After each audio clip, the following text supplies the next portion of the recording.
All right, guys, now let's look at fantasy football waiver wire ads for week 8. And we're going to start at the running back position where I've got just one guy to talk about, and that's Ty Johnson. Now, Ty Johnson, backup running back for the Lions. He is a must add if you are a Kerryon Johnson owner or have bad bye weeks at the running back position this week. And Ty Johnson, not the sexiest player, but if Kerryon can't play this weekend, which it's up in the air at this point, the reports are a little bit conflicting coming out of Detroit. But right now, I think we're assuming that Kerryon's not going to play at least this 1 week up and coming. And the Lions get to take on the Giants, who were just destroyed by Chase Edmonds.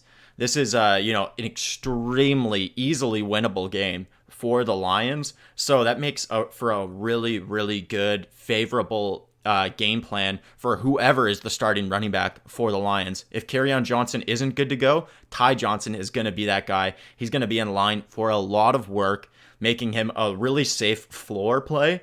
But also, if you look at just what Chase Edmonds did to the Giants last week, 3 touchdowns, over 100 yards. I can't remember the stats off the top of my head, but he had an enormous day against the Giants last week. So considering that, Ty Johnson's ceiling is also very high. So his floor is very high and his ceiling is pretty high. He's a quality play this week. If you're, like I said, if you're a Kerryon owner or you just have running backs that are stuck on buys this week, Ty Johnson should be your number one ad. Now looking at wide receiver, the first guy I'm just going to talk about briefly because he should already be owned in your league, and that's Kenny Stills. If Kenny Stills isn't owned in your league, just go check right now. If he's not owned, pick him up right away. He's a guy who should be owned. He's a must own in every league. So he shouldn't be out on the waiver wire. But if he is, go out and get him. He's like a guaranteed flex play every week. He's the as long as he stays healthy. That's been the problem with Kenny, which is the reason why he might be on your waiver wire, because he did get injured and only just came back this past week. But Kenny Stills is the wide receiver 2 for the Texans that we've all been waiting for, that we've all hoped for. DeAndre Hopkins is such an overwhelming number 1 target on that team that's going to always draw the most interest from opposition, the best corner, the most double teams. So whoever's that number 2 wide receiver in Houston is going to see tremendously favorable coverages all the time, right?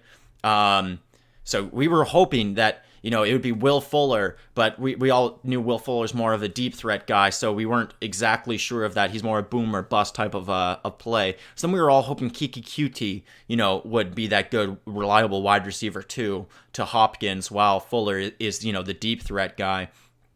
But Kenny Stills, since getting traded from the Dolphins to the Texans, has proven that he's by far the number 2 guy. He can be a deep threat like Fuller, maybe not to quite the same degree, but he can also be a reliable receiver underneath. Kenny Stills is one of the most underrated wide receivers in the league. Like I said, you just need to check your waiver wire to see if he's available. If he is, he's a guy you can play at the flex all the time. You can probably play him as your wide receiver 2 during bye weeks and stuff like that. He's just a guy that needs to be owned in every league, so just go check to see if he's available. Now, the next wide receiver I'm going to talk about, in some ways, has some parallels to what I was just talking about with Kenny Stills. And this guy I'm going to talk about now is Zach Pascal. Now, the similarities between him and Kenny Stills are just that, on both these teams, the Colts and the Texans, they have number 1 wide receivers that are overwhelmingly obvious. Like T.Y. Hilton is overwhelmingly, obviously, the number 1 wide receiver on the Colts. Just like DeAndre Hopkins is overwhelmingly, obviously, the number 1 wide receiver on the Texans. So when you've got that kind of an obvious number 1 guy, then if you can find somebody to be a suitable second option, that player is going to thrive, just eat in that type of a system. So we've all been waiting, once again, just like with the Texans, we've all been waiting, is it Chester Rogers? Is it Paris Campbell? Like, you're trying to figure out who this second wide receiver on Indy could be. We've all been trying to predict it, hoping that we're getting it right, picking up guys off the waiver wire. I think after this past week that it seems to me that Zach Pascal is clearly the guy that got the best opportunity at taking that number 2 wide receiver position on the team. Now, a lot of people are going to look at Zach Pascal's stat line and maybe agree with me, or look at his stat line and think, oh, maybe that's just an anomaly of a game, or look at his stat line and agree with me because it's like, oh wow, look at he had 6 catches, over 100 yards, 2 touchdowns. Yeah, that seems like a great player. But more so than just like the 6 catches, over 100 yards, 2 touchdowns, like the obviousness of that being a great stat line. I think if you actually watched that game, it was really, really encouraging to see the way that the Colts tried to use Pascal. They clearly like this guy. They come up with all kinds of dynamic ways to get the ball in his hands, whether it be he returns kicks for the team. They gave him that nice shovel pass, which is in the red zone, which is a total misdirection. Like you're trying to get the ball into an athlete's hands type of a play. Which shows that they're game planning different unique ways to just get this guy the ball. They even had him throw a pass in this game, the Colts did. So they're trying to figure out unique ways to get this guy the ball. They obviously like him, and they draw up game plans and plays to get this guy involved in the game, and that was the really, really encouraging part of the game to me, watching Pascal play. I mean, the stat line is almost unfortunate. You almost hope he didn't have as good of a stat line because everybody's going to target him because of that stat line. But I think he is worth the hype. A lot of people are maybe thinking that it was an anomaly and he's not worth the hype that he's going to garner right now after that huge stat line this past week. I think he is, because of the opportunity that Indy gave him and the faith and trust that they put into him and the unique ways that they deliberately tried to get him the football. Those are all super encouraging things to see that should make for sustainable growth and sustainable production for Pascal going in the future. I think he's the number 1 must-add player this week. Now, I'm going to talk about 2 guys here, and neither of these guys are sexy pickups, but they're quality wide receivers that are almost guaranteed available on your waiver wire that can provide good, safe floors with decent ceilings for your fantasy teams if you're stuck with wide receivers on bye weeks or injuries or whatever. And that's Miami Dolphins wide receivers, Devontae Parker and Preston Williams.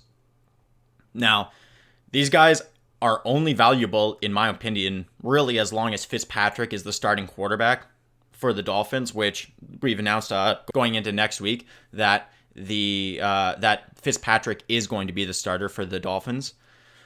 And as long as he is the starter, Fitzpatrick is a competent quarterback who is pretty accurate and is not afraid of putting the ball into tight windows. And both these guys, Williams and Parker, are athletic guys that have the ability to make contested catches. Plus, the Dolphins are always going to be playing from behind.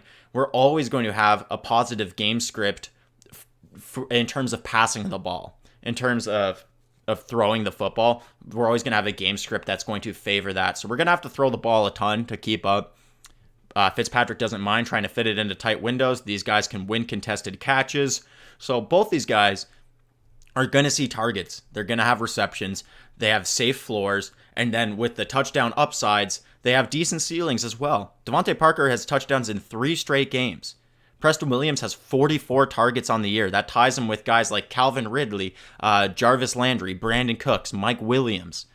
These guys have opportunities and have produced somewhat in those opportunities. So while you're stuck in bye week hell, these guys can be good fill-ins for the interim. They're not sexy, but they can give you that base level of production that can get you a win and can keep you afloat during bye week hell. Now, looking at tight end, I've got one good streaming option for this week, and that's Kyle Rudolph. This is also provided that Adam Thielen doesn't play this week, which it's a short week with the Vikings playing on Thursday night.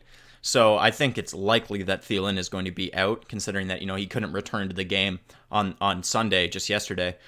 So I assume that Thielen's going to be out, and if Thielen is out, Kyle Rudolph is a solid streaming option at tight end for the week. Kirk Cousins prefers to throw shorter, prefers to throw more inside or slot type of routes rather than outside routes, to his perimeter wide receivers and, deeper running routes. He prefers the shorter routes, the intermediate routes, and, the safer throws, if you will. So with Thielen out, Rudolph is going to have an increased target share. We just saw this past week, after Thielen went out, Rudolph finally had his first good game of the season, his first touchdown of the year, so on. So I just think that if Thielen is going to be out this week, which it really seems like he will be, that Rudolph is a good, safe tight end play.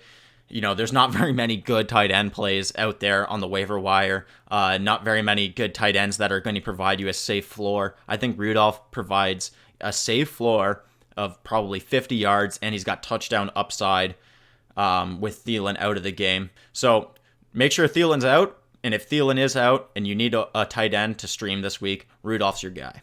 All right, guys, now into streaming quarterbacks for the week. My number one quarterback streaming option is Minshew versus the Jets. The Jets give up the 9th most passing yards per game to quarterbacks, while they give up less than 100 rushing yards per game. So they're a team that gives up a lot more in the passing than they do in the rushing. And then you have to think the Jags are generally a team whose identity is a lot more running the football than passing the football. So by virtue of that, I believe the Jets are going to lean heavily on their run defense, try mightily to stop Leonard Fournette, and force Gardner Minshew to beat him with his arm, which I think Minshew can do.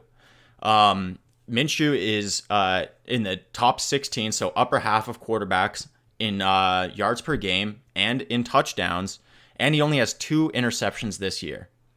So Minshew's ability to have a low turnover rate, and then he's got some rushing upside. He can take off for a good 30, 40 yards per game. Has touchdown upside rushing potentially as well. And then he's got such a great matchup.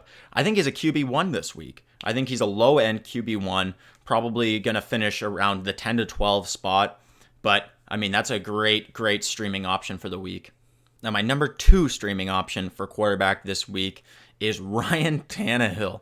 Believe it or not, I think Tannehill is going to have a great week. It's a similar thing to what I just described with Minshew and the Jets, but even more extreme, where the Bucs give up the most passing yards per game to quarterbacks and the least rushing yards per game to running backs. So the way to beat the Bucs is obviously and clearly by throwing the football. You're going to have a hard time trying to run the ball against the Bucs. They only give up 68 yards per game to rushers, right? And then the wide receiver core on the Titans, you kind of forgot because Mariota has been just mediocre at best mediocre, right? So you forget that the talent on the wide receiver core for the Titans is very real. Corey Davis is a legit freak athlete. That's why he was drafted so high. People think that he's a bust, but if he was playing on like the Seahawks, let's say, with Russell Wilson as a quarterback, do you think Corey Davis would be a bust? Or has it been Marcus Mariota, just inept quarterback play that has made him a bust? What about A.J. Brown, who is a tremendous athlete in his own right and has had some boom weeks this year with Mariota? Adam Humphries, phenomenal slot guy underneath. Tannehill loves to use the slot guys. I think that there's just wide receivers available for Tannehill. The Bucs give up the most passing yards per game and the least rushing yards per game. This is just spelling a great day for a quarterback who just happens to be Ryan Tannehill, who just happened to have his first start of the season last week and looked phenomenal, put up a great stat line against a tougher defense.